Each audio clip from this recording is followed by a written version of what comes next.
Assalamualaikum warahmatullahi wabarakatuh. Bismillah walhamdulillah. Wassalatu wassalam ala rasulillah Sayyidina wa maulana Muhammad bin Abdullah sallallahu alaihi wa ala alihi wa sahbihi wa man wala wa la hawla wa la quwwata illa billahil aliyil azim. Amma ba'du. Subhanaka la ilma lana illa ma 'allamtana innaka antal alimul hakim. Rabbi shrah li sadri wa yassir li amri wahlul 'uqdatam min lisani yafqahu qawli. Nawitu ta'alluma wa ta'liman nafa wal intifa wal mudzakarah wa tadhkir wal ifadah wal istifadah wal hasa ala tamassuki bi kitabillah wa sunnati rasulih wa du'a ila huda wa dalala ala khairi ibtigha'a wajhillah wa mardatihi wa qurbihi wa sawabihi min Allah ta'ala. Anas radhiyallahu ta'ala anhu an Nabi sallallahu alaihi wasallam qala atimur ruku'a wa sujuda wa walladhi nafsi biyadihi inni la arakum min wara'i dhahri idza raka'tum wa idza sajadtum. Rawahu Bukhari wa Muslim. Pertama-tama yang saya hormati Bapak Ketua DKM Al-Ustaz Muhari, yang saya hormati Bapak Ustaz Tukimo, Bapak Rahmat, yang saya hormati Bapak Suratman dan juga Bapak Faton, wabil khusus Ustaz Hebron dan seluruh para jamaah. Mudah-mudahan kumpul yang kita di sini sejak kita menuntut ilmu. Mudah-mudahan kehidupan kita semuanya diberikan keberkahan oleh Allah Subhanahu wa taala. Mudah-mudahan dosa-dosa kita diampuni oleh Allah Subhanahu wa taala, dan mudah-mudahan kita semuanya selalu di dalam lindungan Allah Subhanahu wa taala. Dan mudah-mudahan anak-anak keturunan kita dijadikan anak keturunan yang soleh-solehah. Mudah-mudahan Allah Subhanahu wa taala melancarkan segala urusan kita. Amin ya rabbal alamin. Di dalam kali ini saya akan membawakan satu buah hadis, bahwasanya diriwayatkan daripada Imam Anas radhiyallahu anhu dari Nabi sallallahu alaihi wasallam, bahwasanya Rasulullah sallallahu alaihi wasallam bersabda, "Atimur ruku'a," sempurnakanlah rukuk, wasujudan, dan juga sujud ketika sholat. Ya, ketika sholat kita diperintahkan untuk menyempurnakan rukuk dan sujud. Maka demi nyawaku di tangannya, ini sumpah daripada Rasulullah SAW, sesungguhnya aku melihat kalian itu dari belakang punggungku. Artinya sudah diperhatikan oleh Rasulullah SAW dalam di belakang punggung. Wa idza raka'tum wa idza sajadtum, apabila kalian rukuk dan sujud. Ya, berarti diperhatikan sebagian sahabat itu ada yang rukuknya nggak benar, ada rukuk sujudnya yang nggak benar. Ya, mungkin ini terjadi pada kita, ya, terjadi pada kita. Ya, kan? Ini adalah perintah daripada Rasulullah SAW. Hadis ini diriwayatkan oleh Al-Imam Bukhari dan juga Imam Muslim. Pertama, kita akan mengenal, ya, membahas sedikit ceritanya Imam Anas bin Malik. Ya, Imam Anas bin Malik, supaya kita kenal orang yang meriwayatkan hadis ini. Ya, orang yang meriwayatkan hadis ini pribadinya seperti apa. Imam Anas bin Malik ini adalah daripada golongan kabilah Al-Khazraj, ya, Al-Khazraj. Beliau ini dijuluki oleh Nabi Shallallahu Alaihi Wasallam dengan Nabi Hamzah, ya, dengan Nabi Hamzah karena anaknya, ya, beliau ini punya anak yang namanya Hamzah, namanya Nabi Hamzah. Ada yang mengatakan, ya, beliau ini dijuluki oleh Rasulullah SAW, yaitu dengan pembantu Rasulullah SAW. Karena apa? Mulai kecil beliau itu umur 9 tahun atau 10 tahun, ya, dibawa kepada Rasulullah SAW. Wahai Rasulullah, ini anakku Anas ini saya wakafkan, saya wakafkan kepadamu. Terserah kamu didik seperti apa. saya minta anak ini dididik dengan baik. Jangan ada yang kayak gitu ya. Ya, jangan ada kadang-kadang udah ngaji deh. Ya. Kadang-kadang udah ngaji sama Pak Ustadz. Nah ini Imam Anas ini mulai umur 9 tahun.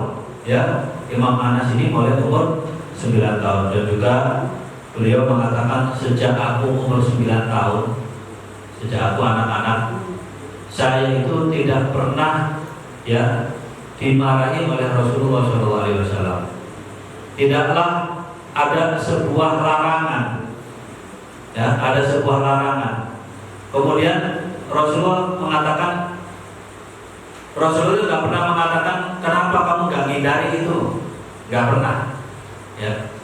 Kalau misalnya ada sebuah perintah, Rasulullah itu juga nggak ngomong, kamu kenapa kok nggak melaksanakan ini, padahal ini kan baik. Nggak pernah seperti itu. Ya. Bahkan kalau namanya kelas jatuh, ya, Rasulullah pasti bilang udah biarin, namanya anak-anak, ya, namanya anak-anak. Tapi secara pendidikan Rasulullah itu paling tegas. Ya, ketika itu suatu kali Imam Anas bin Malik pas waktu kecilnya beliau itu pas waktu adzan berkumandang, ya namanya anak kecil kan mainan kan wajar pas waktu adzan ya. Datang Rasulullah dengan wajah yang serem. Ya. Kalau didik anak itu, ya jangan lembek, kita perlu agak tegas, agak serem. Ya. Akhirnya takut, langsung lari kabur, nggak pakai ngomong, ya, nggak pakai ngomong, langsung kabur. Ngerti soalnya, ya, ngerti waktunya ini waktunya sholat, ngapain pemain. Nah itu. Akhirnya suatu kali juga namanya anak kecil, ya makan bareng, ya. Makan bareng, kemudian namanya anak kecil ngambil ini, ya, ntar ngambil yang sono, dilewatin lagi. Kata Rasulullah, kul mimma yali, makanlah apa yang ada di dekatmu. Ini adabnya makan, ya, ngajari adabnya kan. Kul mimma yali, makanlah apa yang ada di dekatmu. Ya, kalau dekatmu adanya itu udah, ya. Tapi zaman sekarang ini pintar ya. Kalau yang lagi enak itu dideketin, wah, yang enak-enak dideketin, yang gak enak dijauhin.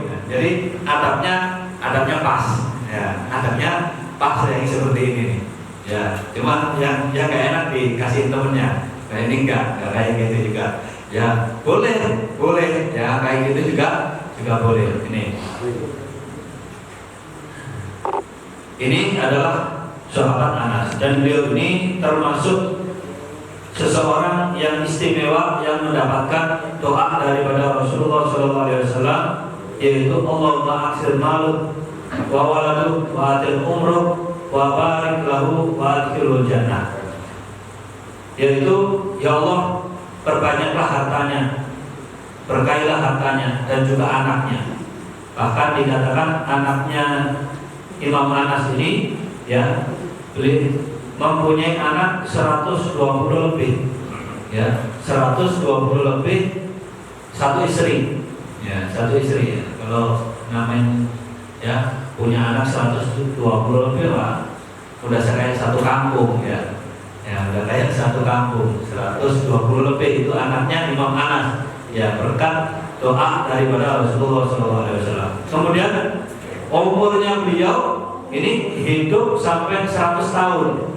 Panjang, ya, karena apa? Berkahnya doanya Rasulullah, wa atil umruh, panjangkanlah umurnya, dipanjangin benar 100 tahun, ya, berkah. Ya udah anaknya berkah, terus kemudian hartanya melimpah, ya.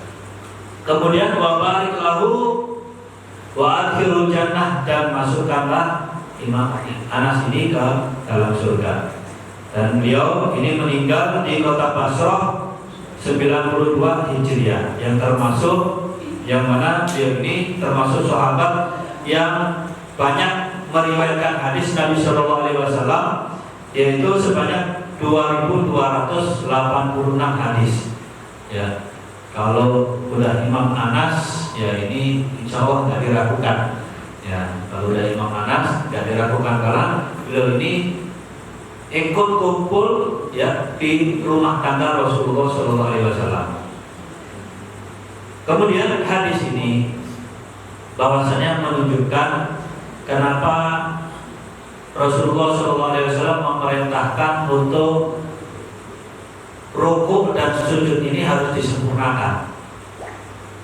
Ya, maksudnya itu wajib bagi setiap orang untuk menyempurnakan rukuk dan sujud ini, bukan hanya rukuk dan sujud, tapi wajib khusyuk.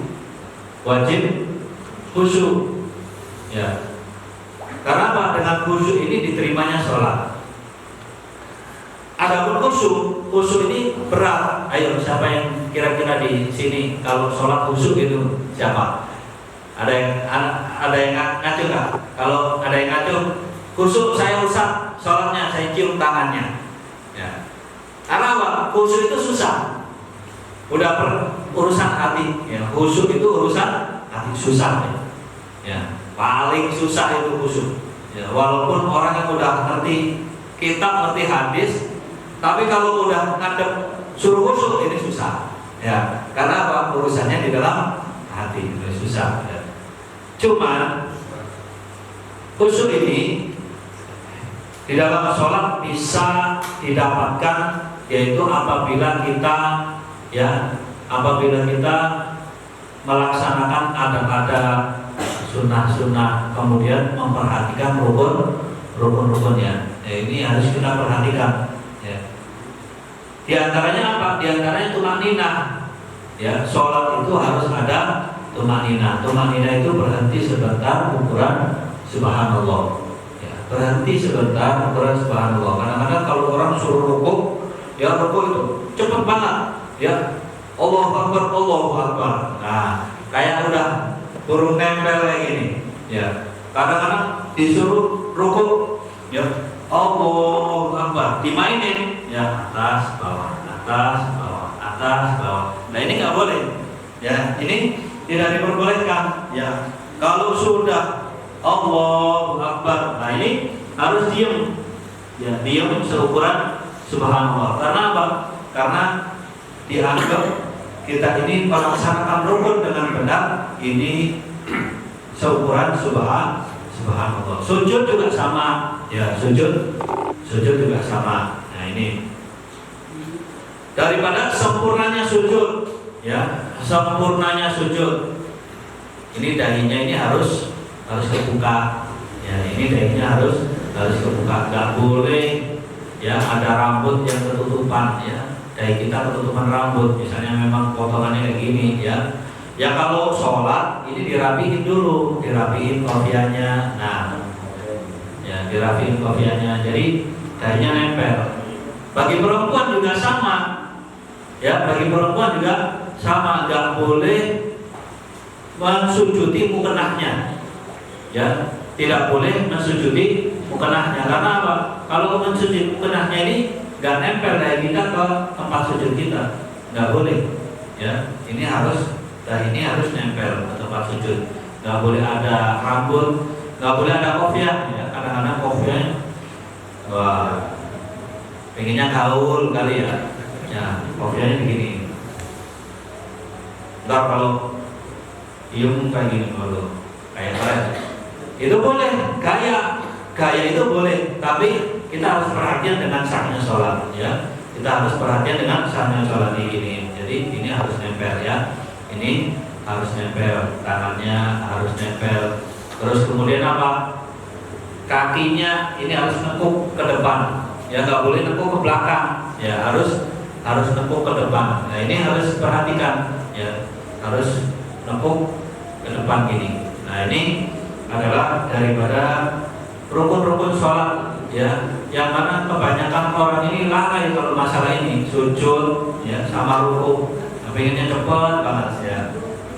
Ini. Kemudian menunjukkan bahwasannya khusyuk ini kalau kita udah minimal kita sempurnakan dulu rukun-rukunnya. Nah, kalau sudah rukun-rukunnya kita sempurnakan, insya Allah khusyuk itu ngikutin. Ya, insya Allah khusyuk itu ngikutin. Karena itu kata Imam Ghazali, kalau kita lagi sholat, ya, kalau kita lagi sholat, jangan sampai di depan pintu. ya depan pintu tempat orang lewat, nanti nggak khusyuk, ya pas depan orang lewat, ya entar itu siapa, nah, itu siapa, itu siapa, dan nggak khusyuk akhirnya, ya. Kalau bisa depan tembok, ya. Kenapa? Karena tembok itu mata kita nggak kemana-mana, ya. Ngadep tempat sujud, yang kita lihat adalah tempat sujud kita. Ya, kalau kita di tengah-tengah, ya gampang dilewatin orang, nanti mata kita kemana-mana, ya nggak khusyuk nanti. Ya, ini tata cara khusyuk. Walaupun khusyuk itu susah, tapi ini adalah sebagian cara. Ya, ini sebagian cara dan juga bisa dicoba. Insya Allah, ya kalau kita merutini seperti ini, insya Allah khusyuk. Ya, insya Allah khusyuk. Kemudian kata Rasulullah SAW, "Fawalladzi nafsi biyadihi." Demi tanganku demi diriku yang ada di tangannya. Maksudnya Rasulullah ini sumpah. Sesungguhnya aku melihat kalian dari belakang punggungku. Maksudnya apa? Rasulullah SAW ini memiliki pandangan di depan, memiliki pandangan di belakang, seperti beliau itu memandang di depan. Ya. Bisa memandang di belakang seperti jelasnya memandang di depan. Ya, ini Imam Ibn Hajar menyatakan bahwasanya dohirnya hadis bahwasanya ini adalah khusus di sholat untuk ngajarin sahabat. Ya, ini untuk ngajarin sahabat mungkin awal-awal, ya mungkin awal-awal dan juga seterusnya. Bahwasanya memang itu adalah karamah daripada Rasulullah SAW, mukjizat, ya. Wa itu tamal mungkin, ya kata Imam Ibn Hajar itu di seluruh keadaan, ya seluruh keadaan, mau itu di dalam sholat, mau di luar sholat, itu Rasulullah itu bisa melihat dari belakang, ya dari belakang. Bahkan keistimewaan Rasulullah itu, ya istimewa Rasulullah itu kalau mau perang 3 hari, ya, seminggu sebelum peperangan itu Rasulullah itu bisa dilihat dari jarak 2 hari. Bisa dilihat masih ratusar, bisa dilihat dari jarak 1 bulan. Jarak 1 bulan. Kalau misalnya kita dari sini ke Jawa itu aja 12 jam, ya. Berarti sebulan itu kesono lagi berarti, ya. Dari jarak 1 bulan. Makanya kalau orang itu kalau udah mau perang sama Rasulullah itu mikir-mikir, karena apa? Itu kayaknya musuh kita lagi di depan. Nah, kata temannya, mana nggak ada. Nah itu di depan kita. Nah, padahal Rasulullah itu masih jauh. Ya, ada Rasulullah itu masih jauh. Ini keistimewaan daripada Rasulullah SAW.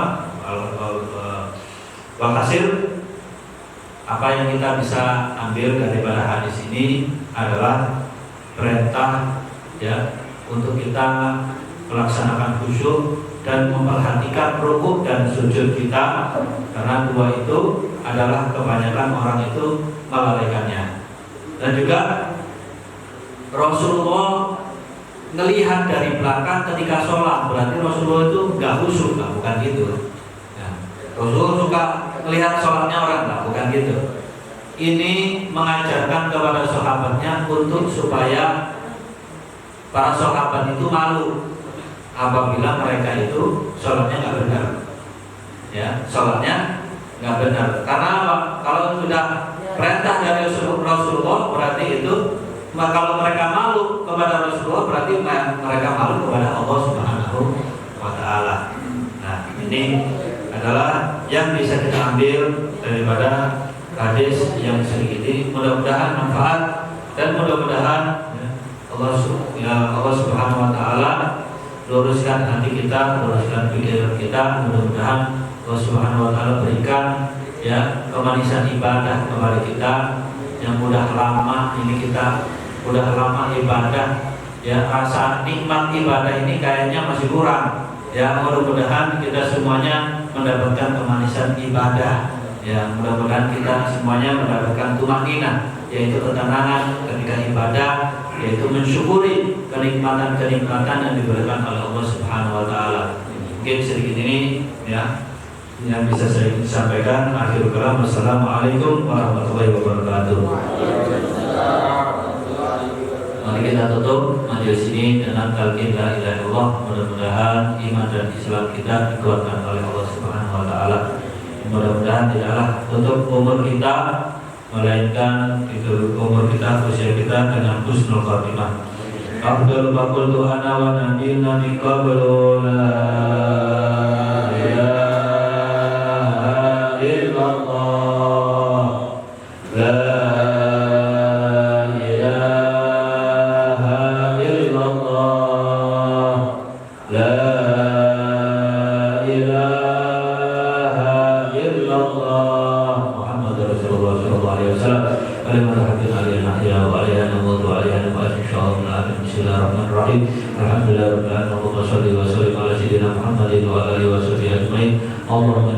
Allahumma inna nas'aluka min al-khairi kullihi ajlihi wa ajlihi ma alimna minhu wa ma lam na'lam wa na'udzu bika min asy-syarri kullihi ajlihi wa ajlihi ma alimna minhu wa ma lam na'lam wa nas'aluka al-jannata wa ma qaraba ilayha min qawlin aw amalin aw i'tiqadin wa nas'aluka min an-nari wa ma qaraba ilayha min qawlin aw amalin aw i'tiqadin wa nas'aluka ma sa'alaka min abdika wa nabiyika Muhammadin sallallahu alaihi wasallam wa nas'aluka mimma sa'alaka min abdika wa nabiyika Muhammadin sallallahu alaihi wasallam Allahumma qad lana min amri wa ja'al ibadana rasyada sallallahu alaihi wa sallam Muhammadin wa alihi wa sallam alhamdulillahi rabbil alamin.